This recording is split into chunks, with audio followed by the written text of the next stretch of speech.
De um lado, temos um Deus de fogo, trovão e leis. Um Deus que exige obediência absoluta, que ordena a conquista de nações, que pune com dilúvios e pragas. Um Deus que se declara ciumento e cuja palavra-chave é justiça. Do outro lado, temos um Deus revelado como um Pai amoroso.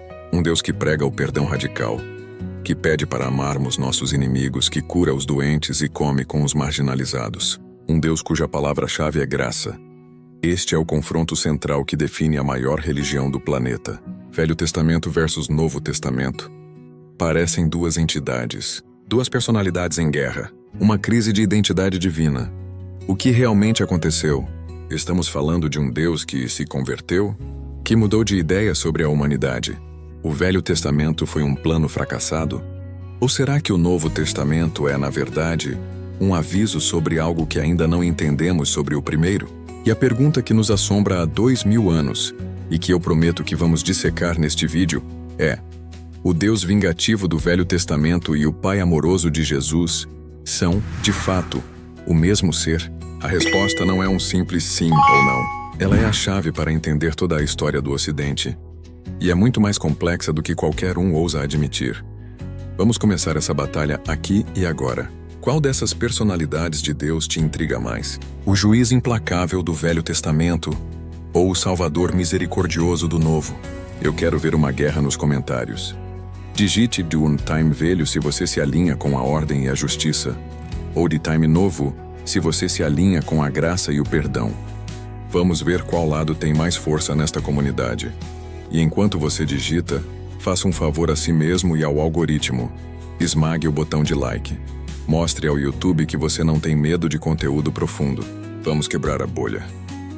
O primeiro erro que cometemos é na tradução. A palavra testamento vem do latim, mas as palavras originais usadas nos textos antigos, tanto em grego quanto em hebraico, significam algo muito mais forte. Pacto ou aliança. A Bíblia não é uma história única. É o registro de duas grandes alianças entre Deus e a humanidade, e as regras de engajamento, as personalidades e os resultados são drasticamente diferentes. O Velho Testamento é a biblioteca da antiga aliança. Ela foi feita por Deus, conhecido ali pelo seu nome hebraico, que muitos traduzem como Senhor, especificamente com o povo de Israel, lá no Monte Sinai, o papel de Deus na antiga aliança. Aqui, Deus age como um rei soberano e um legislador divino. Ele é chamado de Senhor dos Exércitos. O foco dele é estabelecer a ordem, a santidade e a justiça.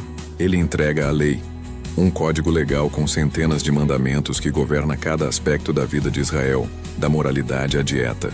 Ele é um Deus ciumento, como lemos em Êxodo, porque está em uma aliança exclusiva com Israel. O papel das pessoas. Israel. A relação é condicional. O contrato é claro. Se obedeceres, serás bendito. Se desobedeceres, serás maldito. A ação humana é baseada no temor, uma mistura de reverência e medo, e na busca pela recompensa terrena, vitória militar, colheitas fartas, prosperidade nacional. É um pacto coletivo. Se o rei peca, a nação sofre. A obediência à lei é o caminho para a bênção. O Novo Testamento, escrito séculos depois em um mundo globalizado pelo Império Romano, anuncia que essa antiga aliança foi cumprida e substituída por uma nova, através de Jesus Cristo. O papel de Deus na nova aliança. Aqui, Deus é revelado por Jesus com uma nova ênfase. Ele é chamado de Pai, de uma forma muito íntima. O foco muda da justiça punitiva para a graça, o perdão imerecido e o amor sacrificial. Ele não é um Deus que exige sacrifícios de animais para cobrir o pecado. Ele se torna o próprio sacrifício. O papel das pessoas, a humanidade. A relação é pessoal. E a salvação é incondicional. Este é o ponto que quebra mentes. A nova aliança inverte a fórmula. Não é mais obedeça à lei para ser salvo. A mensagem do apóstolo Paulo é clara. Pela graça sois salvos mediante a fé. E isto não vem de vós, é dom de Deus, não de obras para que ninguém se glorie. A ação humana então muda. Não é motivada pelo medo da punição, mas pela gratidão pela graça recebida. Não saia daí. Eu vejo você pensando em pular o vídeo, mas é exatamente agora que vamos responder. Por que essa mudança drástica foi necessária? A primeira aliança falhou? Se esse tipo de análise profunda, que conecta história e teologia, é o que você busca, você encontrou seu canal. Não seja um espectador casual. Faça parte da comunidade. Considere se inscrever e ativar o sino. Aqui nós não temos medo de fazer as perguntas difíceis. A sua pergunta original foi: por que foi necessário? A resposta tem duas camadas: a teológica, a explicação de dentro, e a histórico-crítica, a explicação de fora. Primeiro, a resposta teológica. A lei como espelho. Do ponto de vista cristão, o Velho Testamento não falhou. Ele foi perfeito em sua função. E qual era a função? O apóstolo Paulo, em uma de suas cartas, usa uma metáfora fascinante. A lei foi o nosso tutor, ou disciplinador. No mundo antigo, essa era a figura do escravo que levava a criança, muitas vezes à força, até o professor. Ele não era o professor. Ele era o guia severo que garantia que o aluno chegasse ao mestre. A lei do Velho Testamento para o cristianismo agiu como um espelho perfeito. Ela mostrou à humanidade de forma clara o padrão da santidade de Deus. E ao fazer isso, ela também provou que a humanidade era incapaz de cumprir esse padrão.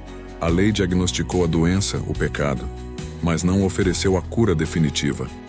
Os sacrifícios de animais eram temporários. Portanto, o Novo Testamento foi necessário, não porque Deus errou no primeiro, mas porque a humanidade falhou. A nova aliança, baseada na graça, foi a solução divina para o impasse que a antiga aliança revelou. Agora vamos analisar academicamente. O Novo Testamento é a literatura fundacional de um novo movimento religioso que surgiu dentro do judaísmo daquela época. Os primeiros seguidores de Jesus eram judeus. Quando Jesus foi crucificado, uma morte considerada amaldiçoada pela própria lei do Velho Testamento, eles enfrentaram uma crise teológica. Com a crença na ressurreição, eles precisaram de uma nova forma de ler suas próprias escrituras, o Velho Testamento. Eles desenvolveram um novo método de interpretação focado em Cristo. Textos do Velho Testamento que o judaísmo tradicional não via como profecias diretas do Messias, como o servo sofredor de Isaías 53 ou o Salmo 22. Deus meu, por que me desamparaste?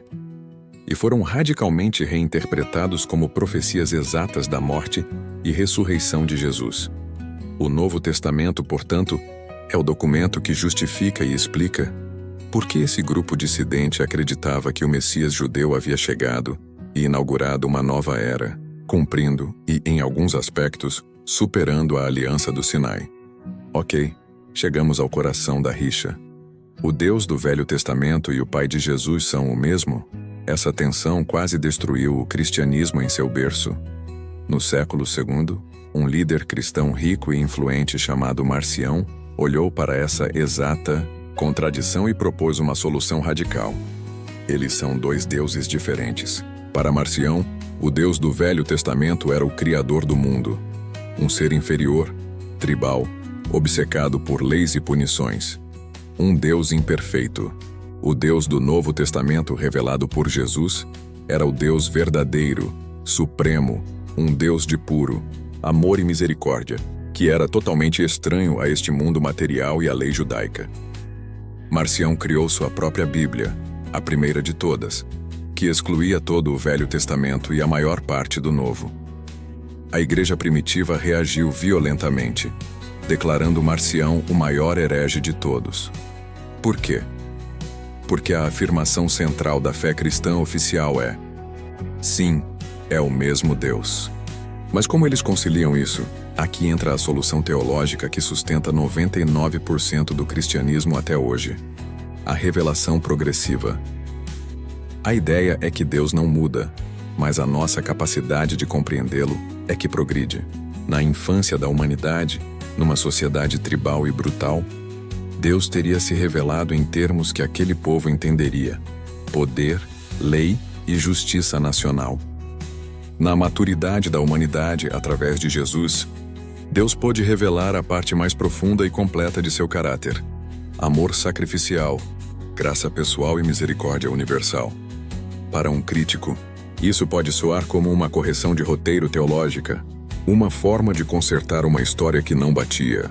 Para um crente, é a única forma de manter o monoteísmo e a coerência da Bíblia. A cruz para eles é o ponto exato onde as duas personalidades de Deus colidem.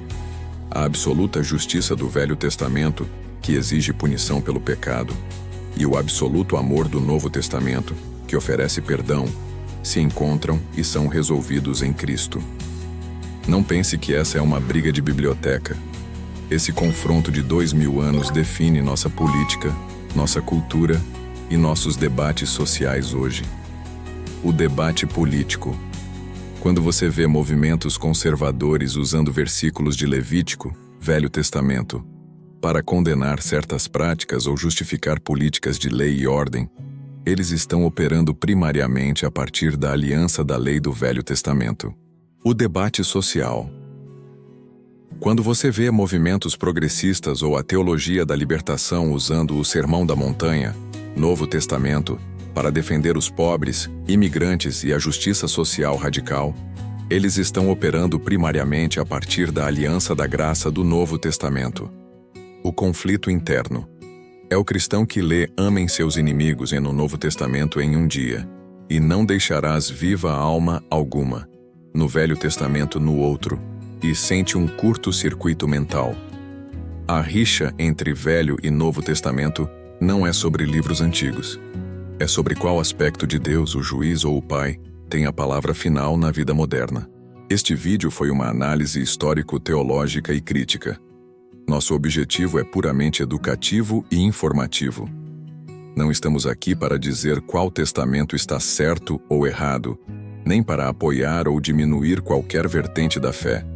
Estamos aqui para fornecer o conhecimento que você precisa para formar sua própria opinião informada.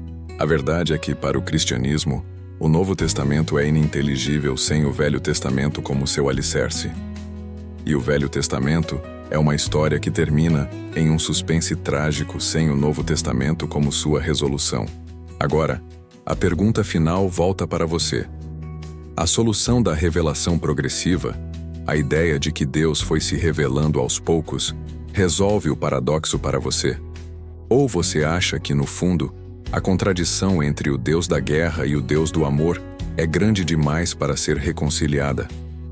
Qual é o versículo do Velho Testamento que você acha mais impossível de reconciliar com os ensinamentos de Jesus? Deixe sua análise nos comentários. Eu quero saber o que você pensa. Obrigado por dedicar seu tempo ao conhecimento profundo. Até a próxima.